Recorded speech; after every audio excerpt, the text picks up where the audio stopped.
एक गांव में एक पंचर वाला रहता था। उसका नाम लल्लन था। वो एक पंचर की दुकान चलाता था। वह बहुत ईमानदार था, इसलिए वह बहुत कम पैसे ही कमा पाता था। रोज की तरह रात को वह अपनी दुकान बंद करके घर जाता है।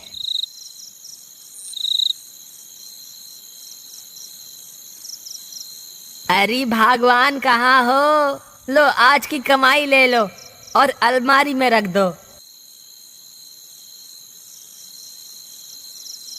तभी उसकी पत्नी वहां आती है और उससे पैसे ले लेती है। अजी, ये क्या? ये तो सिर्फ 200 रुपए ही है। इससे क्या होगा? ये तो बहुत कम है। मुझे लगता है कि आपके बस की अब कुछ नहीं है। पड़ोस के हीरा को देखो, दूध में पानी मिला मिलाकर रोज की 1000 रुपए कमाता है, और एक आप हैं जो ईमानदारी की मूरत बने हुए हैं। अजी, आपको कुछ ना कुछ तो करना होगा। मैं इतने कम पैसों में घर नहीं चला सकती। देखो भगवान, मैं अपने काम में बेईमानी नहीं कर सकता। मैं जितने पैसे कमा के लाऊंगा तुम्हें उतने में ही गुजारा करना होगा। अजी, अगर ऐसा है तो आप अपने पैसे अपने पास ही रख लो। मैं तो चली अपने मायके। अच्छा, तुम गुस्सा मत हो, मैं कोई ना कोई तरकीब निकालता हूँ। फिर अगले दिन सुबह होने पर अगर आज भी मेरी कमाई नहीं हुई तो सुषमा जरूर मुझे छोड़कर अपने मायके चले जाएगी। मुझे कुछ ना कुछ तो करना ही होगा। तभी उसके पास एक स्कूटर वाला हवा भरवाने आता है। अरे भाई, मेरे स्कूटर की हवा थोड़ी कम हो गई है, जरा इसमें हवा तो भर दो। हाँ जरूर भाई, मैं अभी तुम्हारे स्कूटर में हवा भर देता हूँ, जब तक तुम वहाँ आराम से बैठ जाओ। फिर जैसे ही ग्राहक थोड़ी दूर जाकर आराम करने लगता है, लल्लन एक कील से उसके टायर में छेद कर देता है। अरे भाई, तुम्हारा टायर तो पंचर है, इसमें हवा नहीं जा रही है, पंचर लगाना पड़ेगा। भाई, जब सुबह घर से निकला था तो थोड़ी सी ही हवा कम थी।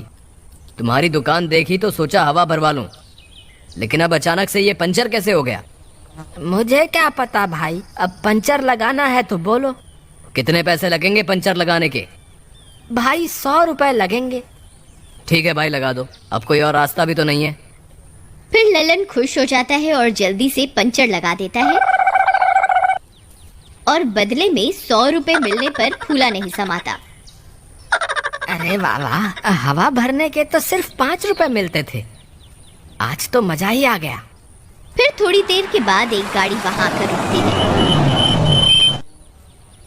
अरे भाई, मुझे लगता है ये गाड़ी में हवा कम है, जरा थोड़ी हवा तो भर दो। जी मालिक, जरूर, अभी भरता हूँ। अरे वाह वाह, इसके टायर में भी छेद कर देता हूँ, फिर 5 रुपए की जगह 100 रुपए कमाने का मौका मिलेगा। इतना सोचकर वह जोर से टायर में कील मारता है। तभी जोर की आवाज आती है और टायर फट जाता है और लल्लन दूर जाकर गिरता है। अरे मर गया रे, अरे मेरी तो कमर ही टूट गई। अरे मर गया रे। क्यों रे, मेरी गाड़ी का टायर कैसे फट गया है? तू क्या कर रहा था मेरी गाड़ी के टायर के साथ? कुछ नहीं मालिक, मैं तो सिर्फ देख रहा था कि पंचर तो नहीं है। पंचर देख रहा था या पंचर कर रहा था? जल्दी बता। अरे कील तेरे हाथ में क्या कर रही है? इसी कील से टायर पंचर कर रहा था ना? है? भाई मुझे माफ कर दो, मैं फ्री में तुम्हारा टायर बदल देता हूँ। आज तो बुरा फंस गया यार।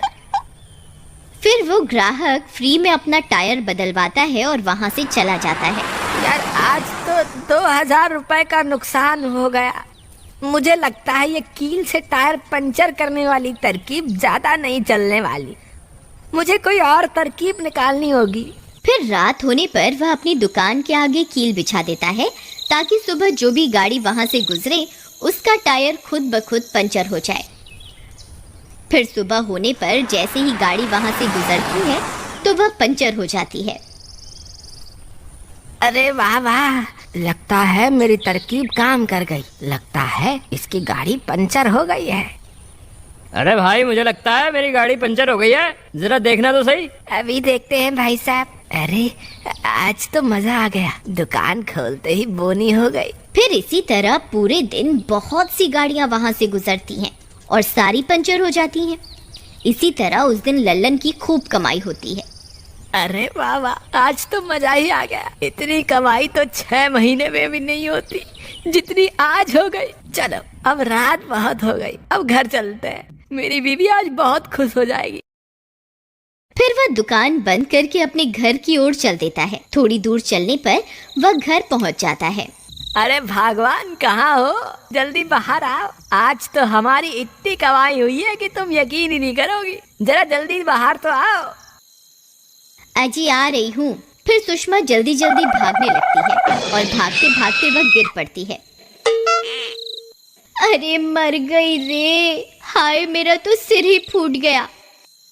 अजी कहाँ हो? जल्दी आओ, देखो मेरे सर से तो खून निकल रहा है। अरे भगवान, तुम्हें क्या हो गया? तुम गिर कैसे गई? अजी मुझे लगता है मेरे सिर में बहुत गहरी चोट लगी है। मुझे अभी के अभी अस्पताल ले चलो, नहीं तो मैं नहीं बचूंगी। हाँ भगवान, मैं अभी ले चलता हूँ। लेकिन जरा एक बात तो बताओ, क्या तुमने कोई पैसे कहीं छुपा के तो नहीं रखे हैं ना? इस वक्त ऐसा क्यों पूछ रहे हो जी? अगर तुम्हें कुछ हो गया तो वो छुपाए हुए पैसे बेकार ना हो जाएं, इसीलिए। तेरा नास पिटे, तुझे क्या लगता है कि मैं मरने वाली हूँ? जल्दी से मुझे डॉक्टर के पास लेके चल। अभी लेकर चलता हूँ भगवान, मैं तो मजाक कर रहा था। तुम नाराज क्यों होती हो? फिर लल्लन अपनी पत्नी को स्कूटर पर डॉक्टर के पास ले जाने लगता है। वो जैसे ही अपनी दुकान के सामने से गुजरता है, तभी उसके बिछाए हुए कील उसके स्कूटर के टायर में घुस जाते हैं और उसका टायर पंचर हो जाता है। अजी अब क्या हुआ? स्कूटर क्यों रोक दिया आपने? लगता है टायर पंचर हो गया है। अरे यार, ये कील कैसे घुस गया अचानक? अब ये कील किस मूर्ख इंसान ने गिर दिया रास्ते में? मैं तो कहती हूँ जिसने ये कील गिरा है वो बर्बाद हो जाए, उसे कुत्ता काट खाए, वो कहीं का ना रहे। बस बस भगवान, बस भी करो। ये कील मैंने ही बिछाए थे। अजी मैंने क्या बोल दिया? हे भगवान, मैंने अभी जो भी कहा है कृपा करके उसे अनसुना कर देना। अजी लेकिन आपने कील क्यों बिछाए हुए हैं रास्ते पे? मूर्ख औरत, इतनी जल्दी भूल गई। तूने ही तो कहा था ज्यादा मुनाफा कमा के लाओ, उसी वजह से मैंने ये सारे कील बिछाए हुए हैं। अजी वो देखो, वो सामने किसी की रेडी खड़ी हुई है। आप मुझे उसी पर डॉक्टर के पास ले चलिए। फिर लल्लन सुषमा को उस रेडी पर बिठाता है और किसी तरह से थोड़ी देर बाद डॉक्टर की दुकान पर पहुंचता है। डॉक्टर सुषमा की जांच करता है। देखो भाई, इनका खून बहुत बह गया है, हमें और खून चढ़ाना होगा। डॉक्टर साहब, आपको जितना खून निकालना है आप मेरे पति का निकाल लीजिए, बस किसी तरह मेरी जान बचा लीजिए। नहीं नहीं, आपके पति पहले ही इतने कमजोर हैं, हम कमजोर आदमी का खून नहीं ले सकते। मुझे ब्लड बैंक से खून मंगवाना होगा। ठीक है डॉक्टर साहब, आपको जैसा अच्छा लगे आप कीजिए, बस मुझे बचा लीजिए। फिर डॉक्टर फोन करके पास के ब्लड बैंक से खून मंगवाता है। फिर एक व्यक्ति उसी रास्ते से खून पहुंचाने के लिए आ रहा होता है। तभी कील की वजह से उसका टायर भी फट जाता है और वह गिर जाता है और सारा खून सड़क पर गिर जाता है। उधर दूसरी तरफ खून ना मिलने की वजह से सुषमा की तबीयत बिगड़ती जाती है। उसे खून की सख्त जरूरत होती है। तभी एक व्यक्ति वहां आता है। अरे क्या हुआ भाई, तुम इतना परेशान क्यों हो? अरे तुम तो वही पंचर वाले हो जिसने कल मेरा टायर फाड़ दिया था। तुम यहाँ कैसे? भाई, मेरी बीवी के सर में चोट लग गई, उसका बहुत सारा खून बह गया है, उसे खून की सख्त जरूरत है और मुझसे बहुत बड़ी गलती हो गई है। मैंने पूरे रास्ते में कील बिछा दी है, जिसकी वजह से कोई भी खून लेकर यहाँ नहीं पहुँच पा रहा है। कोई बात नहीं, तुम मेरा खून ले लो। आपका बहुत बहुत धन्यवाद भाई साहब, मैं आपका एहसान जिंदगी भर नहीं भूलूंगा। मुझे धन्यवाद देने की कोई जरूरत नहीं है, बस तुम वापस जाकर रास्ते से सारे कील हटा दो और आगे से ऐसी गलती मत करना। फिर वह व्यक्ति सुषमा को अपना खून देता है और थोड़ी देर के बाद सुषमा ठीक हो जाती है। फिर वे दोनों अपने किए की माफी मांगते हैं। भाई साहब, हम दोनों को अपनी गलती का एहसास हो गया है। हम अभी जाके रास्ते से सारी कीलों को हटा देते हैं। फिर वे दोनों वहां जाते हैं और रास्ते पर पड़ी सारी कीलों को वहां से हटा देते हैं और ईमानदारी से अपना काम करने लगते हैं।